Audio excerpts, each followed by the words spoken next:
If you want to know how to invest, if you want to know how to actually protect your family, you need to understand the Federal Reserve.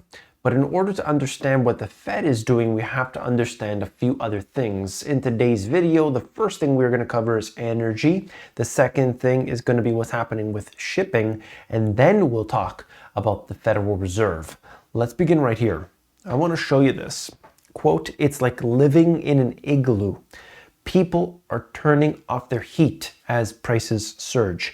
You may have heard of these things before where people get to that time of year, it's just too cold, and unfortunately they can't afford the payments for their heating, or they can't keep it to a certain level that is comfortably heated.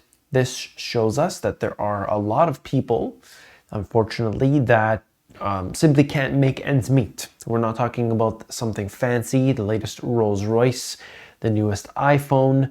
We're talking about the basic essentials. And it shows us that the median salary is unable to keep up with the median lifestyle. Just think about that. Median household income and then median lifestyle. It's not talking about being fancy. It's not talking about something extravagant. We are talking about what is average, something simple, and yet the basics have become overwhelming for too many. I can read you the stats, you can look. It's the same problem in the US, same thing going on in the UK and other places of Europe and all around, in fact. It's not the simple matter of, well, it's this particular thing because of what's happening in this particular country. It seems to be so widespread today. France is facing a high risk of a power supply squeeze in January. So you see this, and how many cases have we seen throughout the years? We're going to shut down all of our plants. We're going to get rid of all of the way that we were doing things before. Excuse me. And instead, we're simply going to rely on Russia to provide our natural gas. And it's going to be fantastic. It's going to be cheap. It's going to be reliable on these pipelines. And hey, why don't we build the second pipeline? And that will be even more beneficial. But of course, it doesn't work like that when you get into a battle with them and then they stop providing you with what you need. In fact, both sides have been going back and forth on that. Of course, this is going to be a problem. Oh no, we have another idea. We're going to use Qatar. Qatar is going to supply Europe. Well, it's going to be a small percentage of the total, and it's not going to come online until 2026. This is unbelievable. Why would they put actual Europeans, actual people, actual individuals in these circumstances? This is crazy what's been done. How Europe's energy crisis could turn into a food crisis. If you haven't seen my previous videos or you're just unfamiliar with this, one of the most important things here is that you need to have fertilizer for the food supply and you need natural gas for that fertilizer. Look, Europe's two biggest fertilizer suppliers, Russia and Belarus, have retaliated against the European sanctions by cutting off fertilizer exports. The fact remains that the global food chain, especially its European links, is not in a good place right now. You got to know that what we're dealing with is something that is so widespread. But of course, even if they wanted to create these products, you still have that very high natural gas price. So that means the fertilizer is going to be expensive regardless. And that's why I have said over and over again that we should not be reliant on any one individual company or country for a product that is so integral to the system. It's just like relying exclusively on Taiwan for semiconductors. Yes, I do understand it's cheap, and yes, I do understand that they do it so well. However, wouldn't it be a good idea to diversify at least somewhat and then have a plan in place ready to go should things fall apart? They don't even have these things. It's so wild to me. I want to talk about what's happening with shipping. Russia's war rewires trade and the cost of shipping oil surges. So here I segue the two issues into one. Supertanker earnings surge to the brink of $100,000 a day. An unprecedented reshaping of oil trade routes is underway. You could look at it in depth and understand the fact that where this oil has been moving to and from has largely been changing recently because of Russia. You can see that the West, you could look at Europe, they're basically scrambling still today, trying to get their hands on new supplies of energy. And this is not going to be able to be done anytime soon. We've had everybody, high-level officials, saying essentially, what do you think? We're so reliant on them. You cannot just turn the tap off without it being a recession, or probably greater than that, without Russia. It's just simply the way it is. And in order to make these changes, a lot of infrastructure needs to take place, new infrastructure needs to be built. You need to look at different alliances between countries, and things have to be put really done, not the way that Europe normally does business, which is simply not to do business. Looking at the next aspect is freight demand has not found the floor. Now, this is a very deflationary wave that we've been noticing, and many have speculated this is because of what's going on with just this pure demand destruction. They just don't want it anymore. Now, I'll be able to give you a little bit of insight in the coming weeks, and we could see what happens starting with Black Friday, because that's ultimately the shopping season. However, Black Friday began in October for some reason. I don't even know why. If you look at all the sales, early Black Friday, it's like October 1st.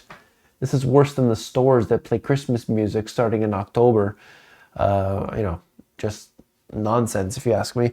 But if you look at this, freight is one of my favorite indicators to look at in all different aspects, because you're going to see what countries want. You're going to see where you can ultimately look at when these products are coming in, like what is really in demand and what isn't. And you could see that coming through a lot of data. I use, that you don't have to, but in the Amazon business, Import Yeti, YETI. Import Yeti is a service, a free service, where you can ultimately see any shipment. So if you want to know what supplier Nike uses, you could type in Nike and you could see the products that come in and the shipment that they were on, and trace back the supplier in many cases. You could do this for a lot of different products. So that's Import Yeti, and it tells you, kind of gives you an idea of what's happening with the freight as well. So I just happen to be interested in it, and I think it does tell a really good story about what's happening today. Now, the Federal Reserve. This is my favorite topic by far. I think everybody should be much smarter about the Federal Reserve, understanding their history and so on. But I've decided that I can't, people don't care. So anyway, Fed's Bostic favors slower pace of rate hikes ending near 5%. This 5% number seems to be the one that continues to come up, whether it's on the low end or the high end, but it seems likely 5% is going to be where they find it, and then there'll be a lot of dissent.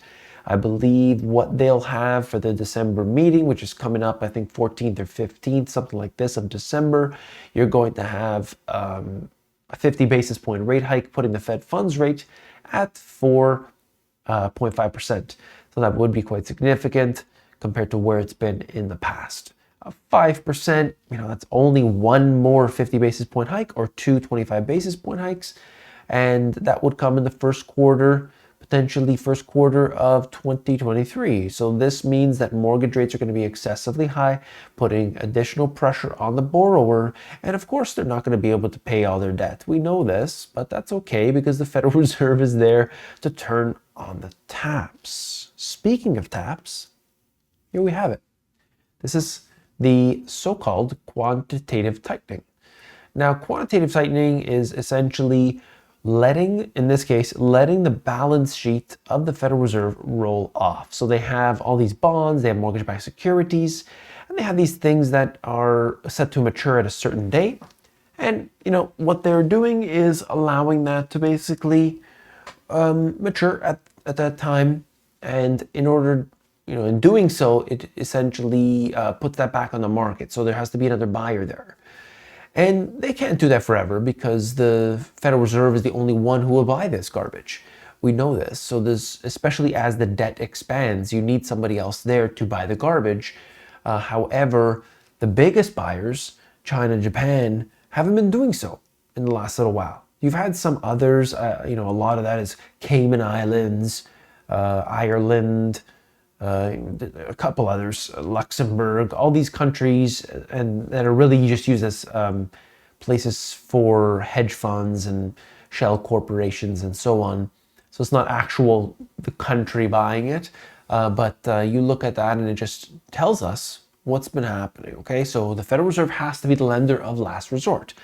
The only way that they're going to be able to resolve all of this is that they need to print the currency into confetti. They need to ruin it. They need to destroy it.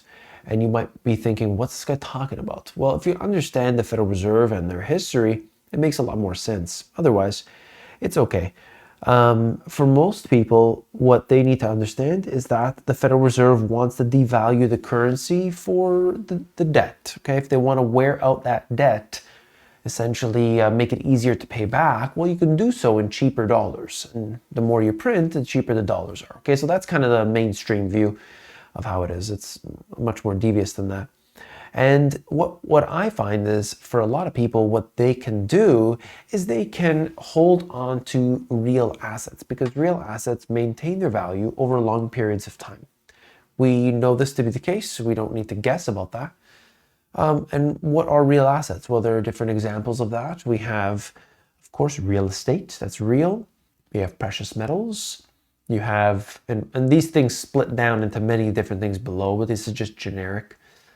You can, commodities, that breaks down, obviously commodities in general are real things. It doesn't have to be just precious metals within that. I also want to just mention, because it never gets enough love, and that is business. Business, in my opinion, is a real asset. You can generate a lot of income with it. You have tax advantages with it. You have something that you can sell at the end of the day. There's a lot to that, okay? And, it's just up to you as an individual where you want to keep your money and how diversified you want to be. I just think for most people, they are really out there taking big risks, and they don't realize that because they don't have enough diversification. And most of that is because for them, a lot of people, they're listening to these guys on YouTube, and they're just telling them, hey, it's time to buy, man. It's time to buy. And while that might be the case, it might have bottomed out in October, as I reported. Many different individuals in the financial industry did suggest that I think it was probably September timeframe, where I posted a couple times on the channel, just basically saying October would be a bottom, or at least a near-term bottom of the markets, and we'll see what happens, okay? But we don't know. We really don't know. As long as the Federal Reserve is not cutting interest rates, or especially as long as they haven't stopped, then what do you think happens? Look, go back in history, just see for yourself. Every time they're increasing interest rates, something breaks, they stop for a bit, and then they start cutting rapidly. Every time.